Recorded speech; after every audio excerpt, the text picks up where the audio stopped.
Hey everyone, I'm just going to do a quick video about FreeSO. It's The Sims Online that was launched in 2017 by Reese Simpson, and I was one of the original players of FreeSO back in 2017.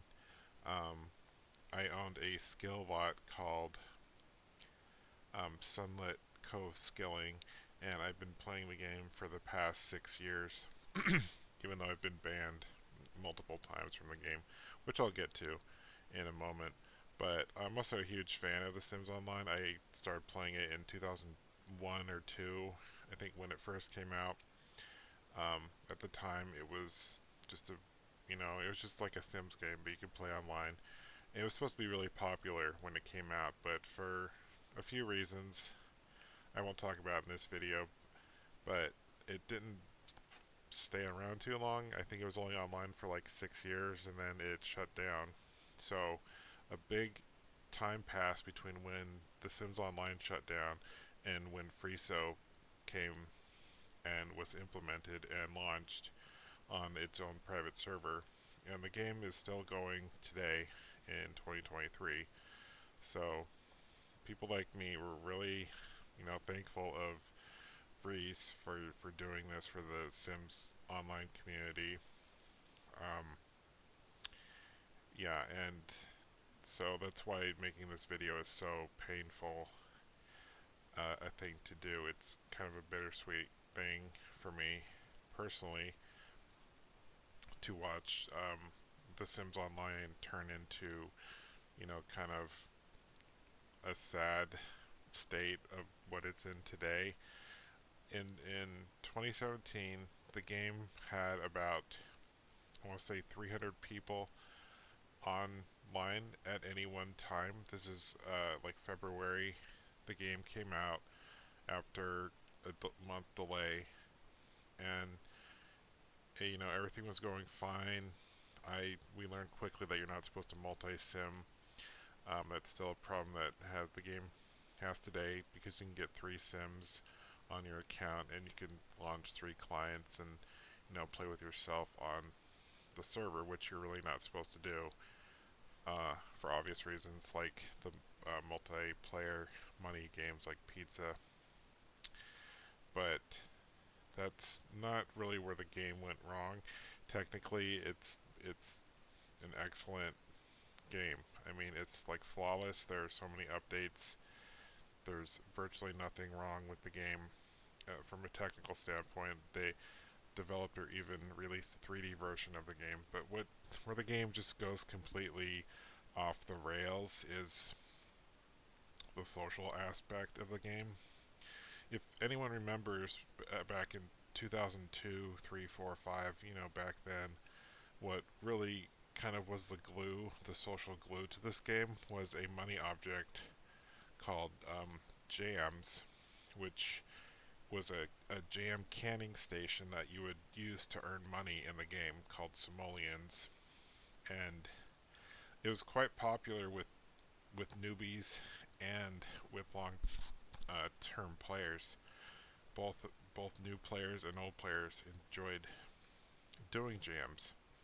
So you would see you would come into the city and you would see all these jam lots open, and it would be a really fun experience because you just go in and start making jams, and people liked it because you could just sit there and talk with people, and it was very much just like a chat room with like a game underneath it. That's always kind of what The Sims Online has been.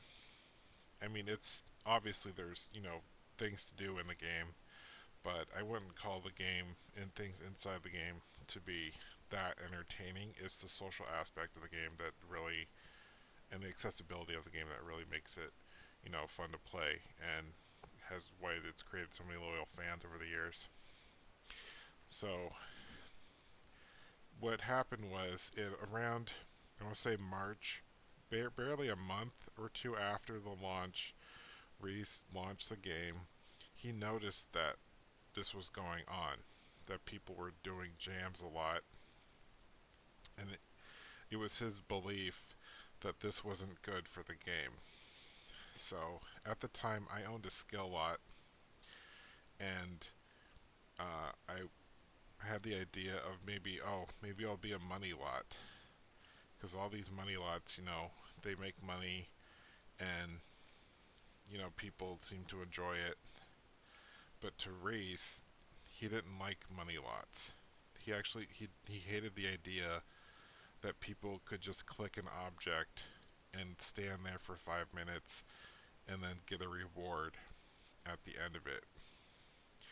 And he hated jam lots in particular because they were the most popular money object. So immediately that tells you something's wrong, that he didn't realize that the reason that people played The Sims Online, the reason they were so loyal to his game, his version of it, was that they would be able to play The Sims Online again. And Reese saw these jam lots as a threat to his design view of how games should work. That everything should have its own purpose and function. And obviously, this was something that I knew immediately would not go well for the game, because Reese ended up nerfing the payouts of the jam tables quite substantially, where it used to take, I think, 8 people to get a maximum payout on a jam table. He increased that to some ridiculous number, like 16. Um, and of course, me being, very interested in the success of his game, I kept track of all of these facts as it was going along. And one thing I do remember is this change was so bad for the game, this this decrease of payout on jam tables, that it just was out of the blue, and it would just seem like such a random, kind of mean-spirited thing for him to do, that he erased, as far as I can tell, all information that he had ever made this change to begin with.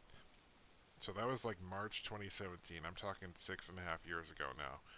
But this is on still.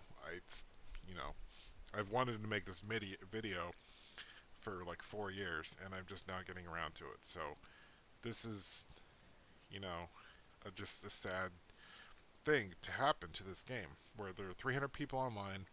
The next thing we know, he's coming in and he's nerfing jams because I understand where he's coming from, though. I understand that he doesn't want people just playing AFK, where you come into a game and you just click something and you get money. To him, I could see where that would be an issue because he was so concerned with people monetizing his game, that he didn't want like bots taking over. He didn't want lazy, or he probably saw us as lazy players, and he's like, why aren't you using, these other, why don't you get a job doing jobs? And that's eventually what happened to the game. That's eventually what happened. And that's what happened to the game. He did so many things to attack jams that he didn't realize that different modes of play is the reason people enjoyed The Sims Online. They could do jams, or they could do potions, or they could do like the code machine, they could do the pizza machine, or they could get a job like at the diner, the dance studio, the robot factory.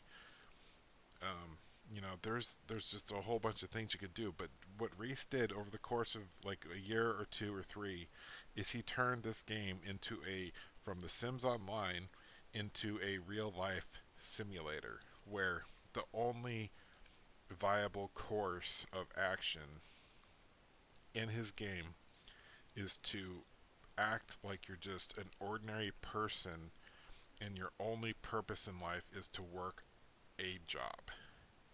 So that is probably just a reflection of his cultural upbringing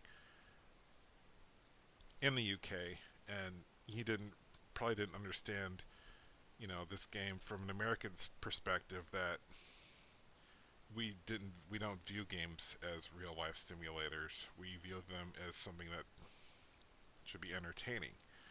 And The Sims is a simulation game, but if you want online content, you can't make the game so isolating as to the only viable strategy you can do is like going to the diner, where it's a lot of times it's just you there, not a house of 18 or 24 people in it, talking and doing either jams or or code or whatever. And I explain this to my friends in this way: if you own a town in the middle of nowhere and you have one McDonald's in your town and tourists don't stop in your town, and if they do, they're just stopping there to go to the McDonald's, and you're the mayor of this town, and you realize, you don't have much here, but you do have a McDonald's, and tourists are just, they're driving through your town on the way to somewhere else. And that's how he treated this. He treated the town as if McDonald's in his town was not important. So he basically ripped down the McDonald's, forced people in his town to find other things to do, and then wondered why the player count, the login players, went from like hundreds of people down to, like 20 or 30 or even single digits most of the day. Like most of the day on this game now, you're getting like 10 or 20 people on it. And if the FreeSO people want to, refute me, I would be shocked because they've never wanted to debate me on any of this. They wouldn't. The moderators there are just so insulated and arrogant as to their own choices that, you know, they view themselves as infallible, and they have no concept of people who actually just want to play the game and, you know, not be part of some stupid clique that they have turned it into. So, um, so that happens, and then he Reese he did these things, and then there was a big. I don't know if there's a big backlash. There's a big enough backlash where he had reversed the jam nerfs, and people were able to go to do Diner. And I'm sure he invested, like hundreds of hours or even thousands of hours in this. And I've done the same thing. I've invested thousands of hours, hundreds at least, in games that I design.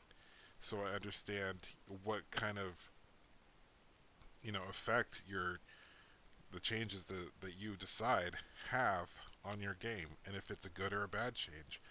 And at least at that point, he seemed to understand that the change he made was not good for his game, and he reversed it. And I don't know why he made that decision on his own, or if someone told him, but at least he made the decision. So for a time there, the the jams were like you could still do it, uh, and it required fewer people. You didn't need like 16 people to do jams to get the maximum payout. Now you needed like 12 or something. So he went back on his nerf a little bit, but it didn't stop there. Okay, it didn't stop there. That wasn't good enough for Reese. He still didn't like jams.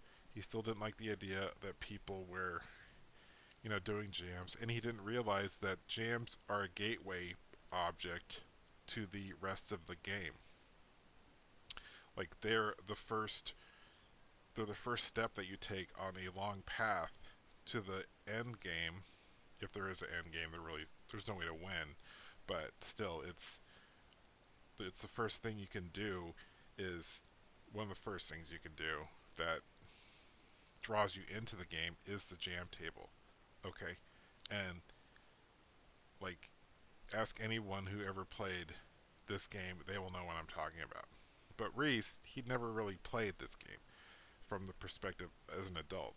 He was like very young, as far as I understand, when The Sims Online came out. I don't even know how he got into The Sims Online. We're glad he did, because no one else is out there that's given this game this much attention. Not even EA gave this game this much attention as Reese has. So that's it's just sad that it's happened this way. Anyway, I said he didn't stop there with the jams. Single money objects in the game are based on your skills. So there's like, I think, 5 or 6 skills in the game, and jams, you get more cooking skill and you get higher jam payout.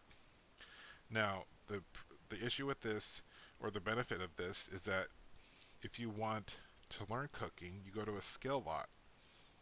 And since cooking was so popular to use for jams, that also had an add-on effect of boosting the skill lots, which is where you would need to go to learn cooking. And there are other ways to learn skills, but that was the primary way back in 2017 um, to learn cooking. It was to go to a skill lot. So you go to a skill lot, then you go do jams, and then maybe at some point you're at a jam lot, then you learn pizza. But to do pizza, you got to start somewhere. You got to start with jams. So when he nerfed jams and nerfed single money objects, he kind of killed the entire economy of the game, including the social economy of the game. Now, and then he even implemented this system where the more people that participate in the social and economic economy of the game were actually punished. And he called it dynamic payouts. And he actually shared this information with me. And he probably, I don't know how he feels about me talking about what we've talked about in the past, but he shared the information with me. I didn't understand at the time what he was really saying, but he had a plan that he said, you know, these payouts should, like, for these single-minded objects, they should be dynamic in some way, because that way people won't just focus on a single one of them. They'll do other things in the game other than, skill and cooking and doing jams and pizza. And I was thinking to myself, well, that's not the problem with the game. If you do that, you'll have the opposite effect of what you're trying to do. And that's basically what happened, because if people don't have a beginning thing that they can start with, they're not going to bother to do body or mech and, or logic and do potions or pinatas um, or gnomes, because people's you know enjoyment with the game had a deep connection to the jam table. And I explained this later to other people that people like the jam table.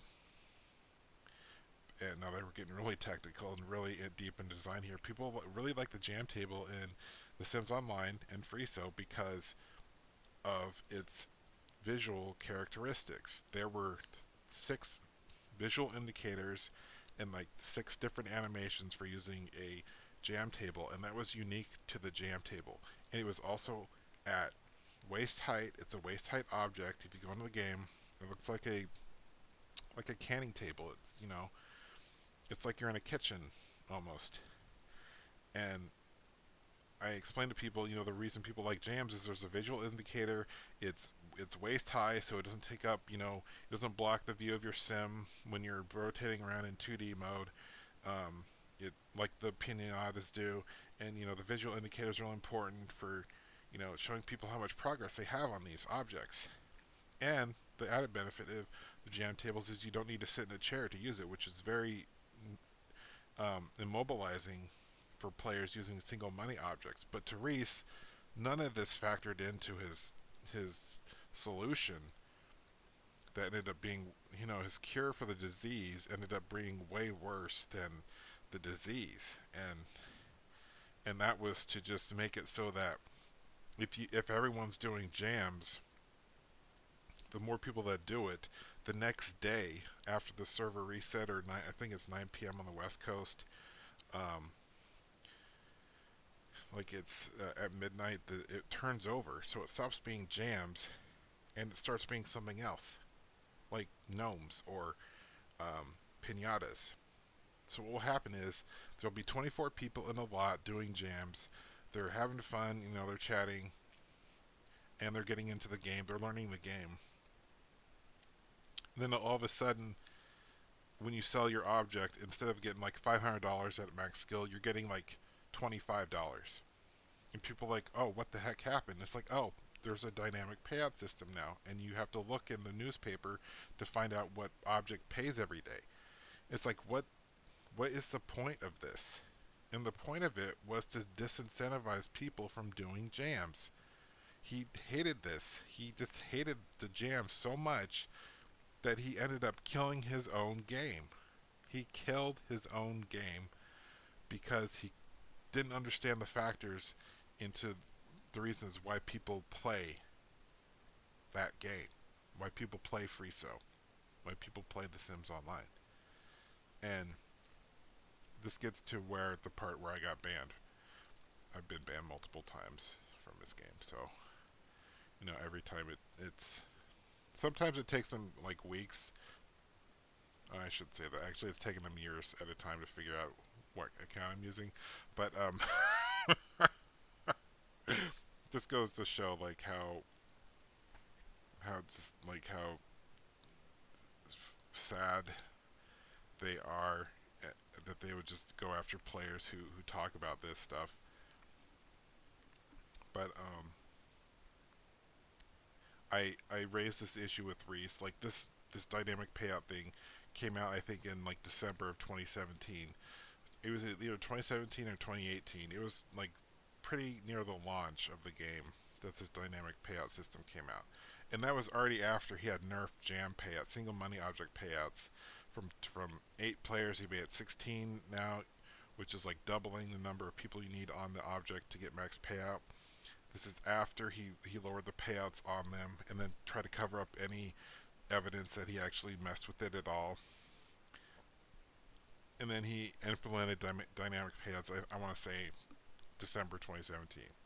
I I got on the phone in the game. I sent him a message because at this point they had already kicked me out of their Discord server for saying this. But I was in the I remember this vividly.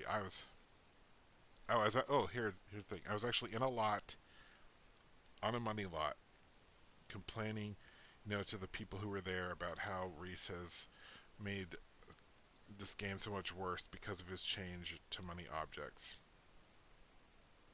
And and all of a sudden he walks in. He comes in the game. He's probably reading, the text chat somewhere, just because he's probably wondering what I'm saying about his game.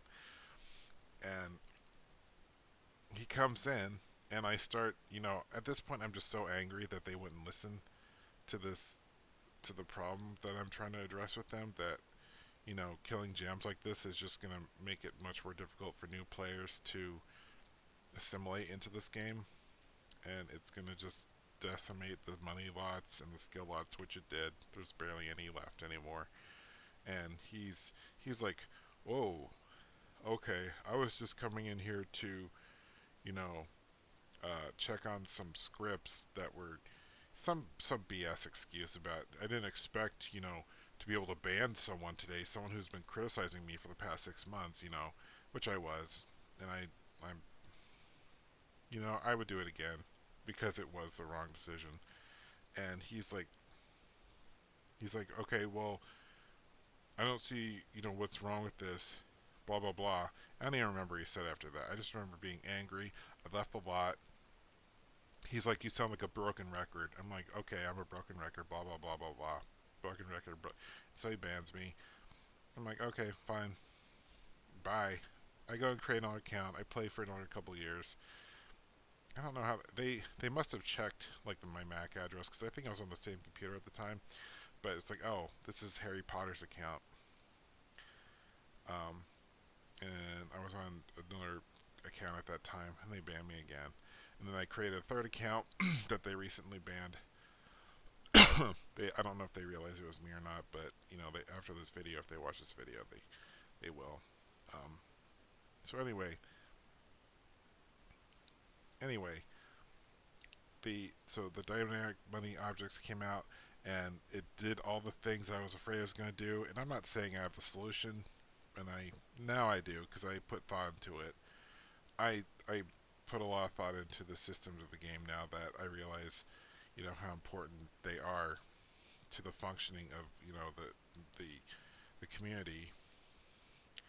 And I came up with the solution to it, and it's but still, what their solution was to fix the problem that they made with new players having struggling with this game. Now the skill lots were gone.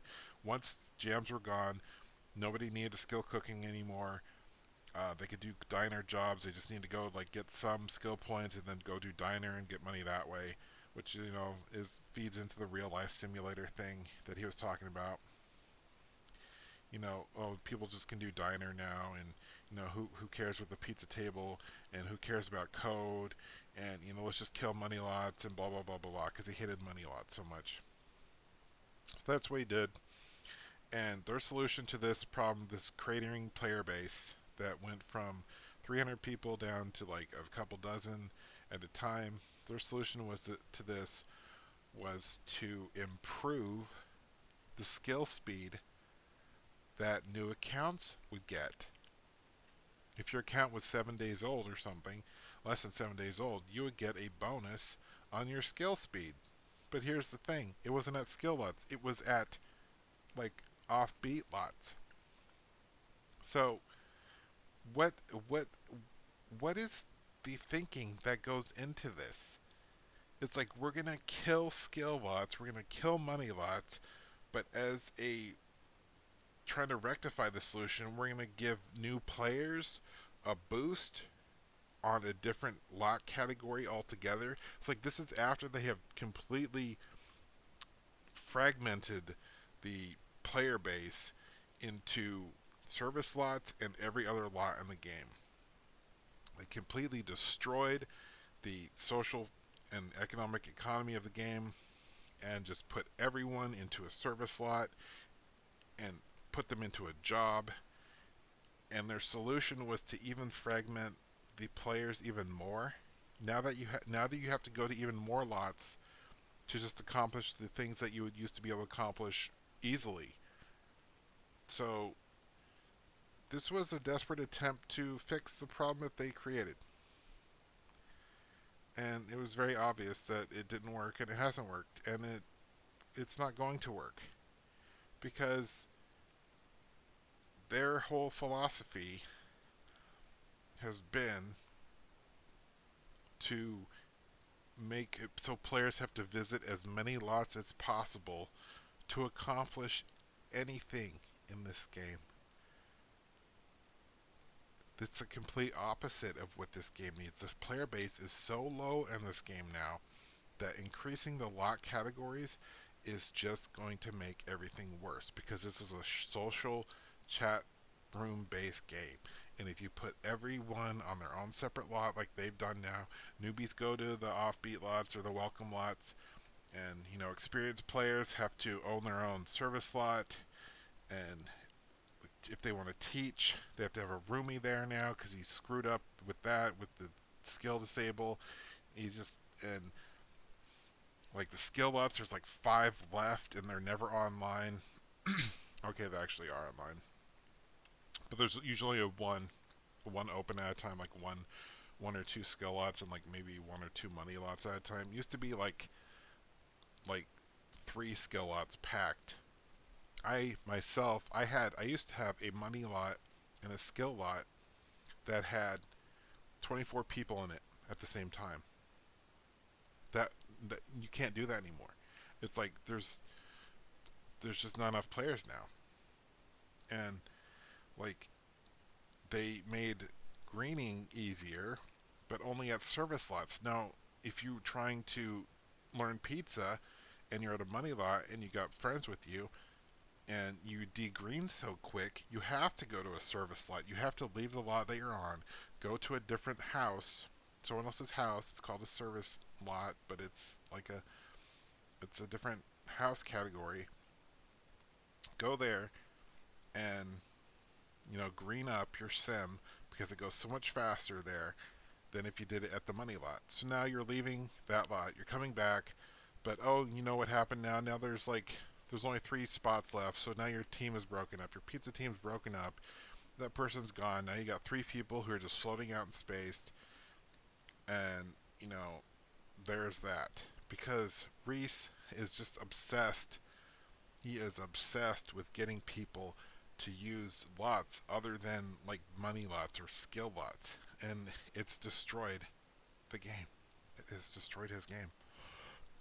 So now there's like 12 lot categories. There used to be 10, and three of them belong together. So there should only be like 5 lot categories maximum. I think you can even get away with fewer. And some people will say, well, what would you need? You know, isn't that like cheating if you just combine these lots? Like having them separate doesn't serve any purpose. This is it's like we should have 100 people in a lot if the game can sustain that. It's like there's nothing wrong with that. They do it every year at the FreeSO Awards. They have like 100 people there, and nothing bad happens. I mean, yeah, it's laggy, but and there's a lot of people talking, but it's just completely nonsense. And then Reese will be like, uh, I don't care. You need to go service loss to green up to white up, and oh, but for my event, no one has to green. It's like, oh, so you do realize how inconvenient greening is for the players. You just don't want it to affect you, and that's the thing with Reese. Nothing ever affects him. He has never had to host a lot on his own with like 10 people wanting you to cook for them and the food rotting 2 seconds later. He's never had to run a money lot and teach noobs how to play pizza. He's never used teach skill and tried to white up, serenade people so their needs don't degrade so quick that they can't learn anything. Nothing ever has affected Reese, so it's natural that he would not understand the challenges that people in his game face. So that's what I want to say about that. So now he, I don't see this changing anytime soon because, as far as we know, there's no one working on FreeSO anymore.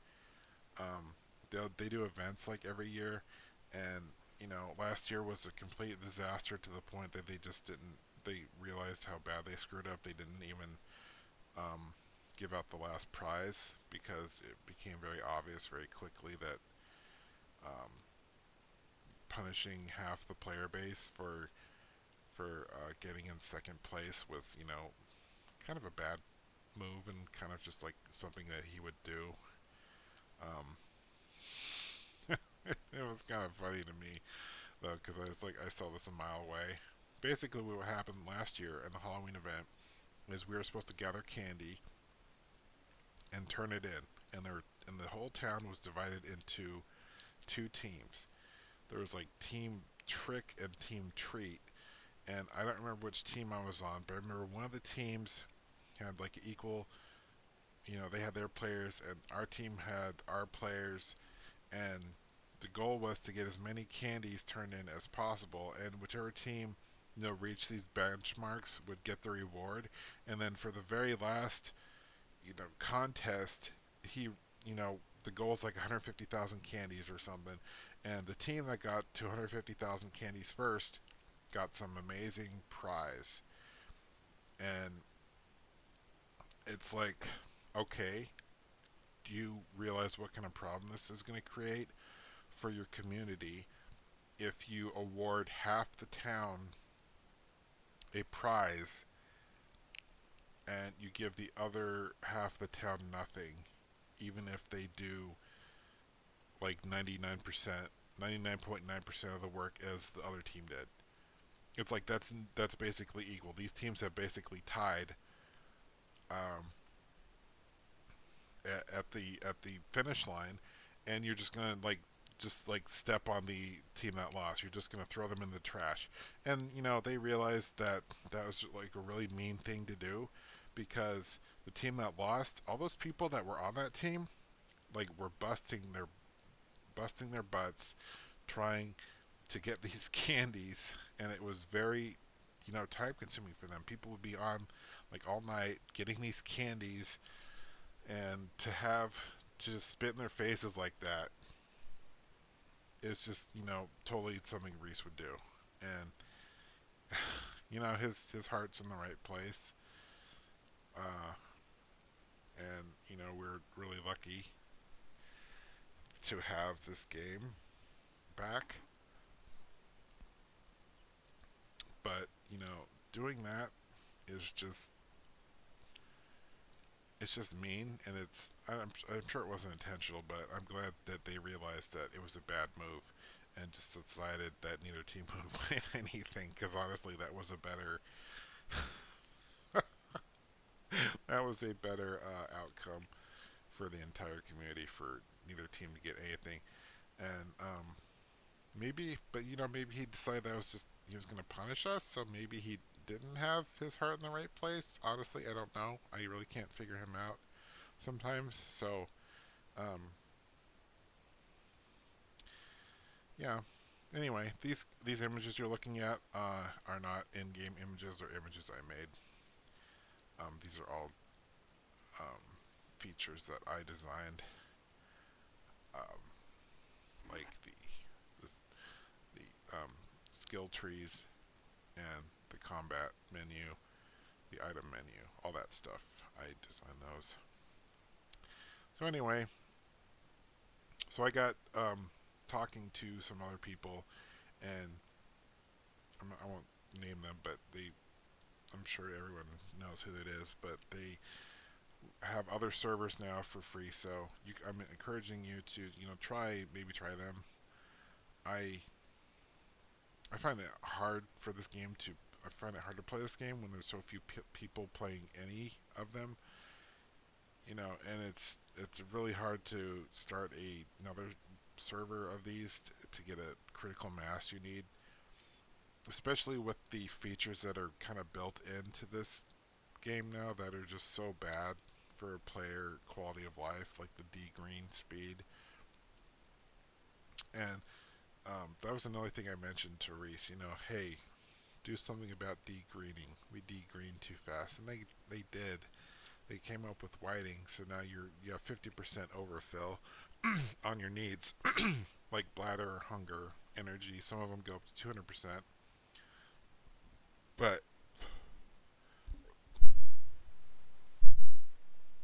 those it wasn't a it was like 25% of what we need. We need to be able to purchase more overfill cap. Um, we need skill trees. We need to the dynamic payout thing should just the cap should just be a floor. So if an object is really unpopular, like telephones or pinatas, it should just take fewer people to get the maximum payout on it. And then the more people that are using that object, the higher the number of people it takes to get maximum payout. And set it at like 10. So like 10 is a nice compromise number, or maybe even 8. That way, if people really want to do like pinatas, which they don't, which is one of the reasons why the game failed, is forcing people to do pinatas is a good way to kill the game, because no one's going to log in to play freaking pinatas. But if people really want to do them, then you can go be like, okay, it's only taken 3 of you now to to get max payout. And in addition to that, if you want to if you want to earn like a random prize or something, like a random like $10,000 or something, 10,000 simoleons. If you want to win that, you have a better chance on one of these lower paying objects. And be like, hey, that chance still exists with like jams on the really popular objects, but on like pinatas and like phones and um, I don't know, gnomes or something really unpopular, maybe the chance will be higher. And then people are gonna, instead of chasing the object of the day, they're gonna be chasing that prize, which is the opposite of a punitive system. It's a incentive system for people to try other things. you know, like after 2 weeks, if people realize, hey, that the odds of winning that $10,000 prize has gone way up for gnomes, people might spend a day doing gnomes. And the first person to, like get that special gnome that's worth $10,000 they're gonna be like, oh my gosh, now I can, go buy a plot of land and make it apply to newbies too, so they don't even skills to get it. So newbies can come in and maybe win 10,000 simoleons on a single gnome, and then it resets. If you're on gnomes, the prize, like the 10,000 prize, is on gnomes. Then it resets. It goes back to 0.1% chance to win, and then maybe it shifts over to pinatas. So people want to chase. People will go do pinatas now, and they'll try and get the $10,000 pinata or 20,000. But don't be punitive. Don't punish people. The more people that do jams or any of the single money objects, do an incentive system. So like if people are doing jams all day, like it's okay. They're a baseline. It's two people to get max payout. Then if like 20 people are on jams, raise it to three the next day, and then the next day it's four people, and then the next day it takes five to get max payout. Or even do like increase it by two people per day, so it's like three people the next day, and then five people the next day, and then seven people the next day, and then it maxes out at 10. And then the chances of getting the $10,000 prize are really low on jams because every person that plays jams is, taking away odds on the chance to win this prize jam. You know, just design your game because he can do this. Like I would do it if I knew how to do it. I would do it in a heartbeat. I love this game that much. But he could do this if he spent like however long he spent making the mayor system and the neighborhoods and all that stuff and the vote spam. You get like this email every freaking day about your vote. Vote for the mayor. If he can do all that, he can implement a cool system for single money objects. He can let us purchase overfill cap on our Sims by paying like a progressively higher amount of money. He can give us skill trees like you're looking at right now that would help with things like how fast cooked food spoils and how fast a buffet spoils, and realizing those benefits should come with costs too.